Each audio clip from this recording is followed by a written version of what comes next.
സങ്കീർത്തനം 54. ദൈവം എനിക്ക് സഹായം. ദാവീദിൻ്റെ പ്രബോധനഗീതം.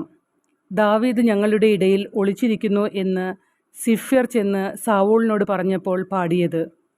ദൈവമേ, അങ്ങയുടെ നാമത്താൽ എന്നെ രക്ഷിക്കണമേ. അങ്ങയുടെ ശക്തിയിൽ എനിക്ക് നീതി നടത്തിത്തരണമേ. ദൈവമേ, എൻ്റെ പ്രാർത്ഥന കേൾക്കണമേ. എൻ്റെ അധരങ്ങളിൽ നിന്ന് ഉതിരുന്ന വാക്കുകൾ ശ്രദ്ധിക്കണമേ. അഹങ്കാരികൾ എന്നെ എതിർക്കുന്നു, നിർദ്ദയർ എന്നെ വേട്ടയാടുന്നു. അവർക്ക് ദൈവചിന്തയില്ല. ഇതാ, ദൈവമാണ് എൻ്റെ സഹായകൻ. കർത്താവാണ് എൻ്റെ ജീവൻ താങ്ങി നിർത്തുന്നവൻ. അവിടുന്ന് എൻ്റെ ശത്രുക്കളോട് തിന്മ കൊണ്ട് പകരം വീട്ടും. അങ്ങയുടെ വിശ്വസ്തതയാൽ അവരെ സംഹരിച്ചു കളയണമേ. ഞാൻ അങ്ങയ്ക്ക് ഹൃദയപൂർവ്വം ബലിയർപ്പിക്കും. കർത്താവെ, അങ്ങയുടെ ശ്രേഷ്ഠമായ നാമത്തിന് ഞാൻ നന്ദി പറയും. അങ്ങ് എന്നെ എല്ലാ കഷ്ടതകളിൽ നിന്നും മോചിപ്പിച്ചു. ശത്രുക്കളുടെ പരാജയം എൻ്റെ കണ്ണുകൾ കണ്ടു.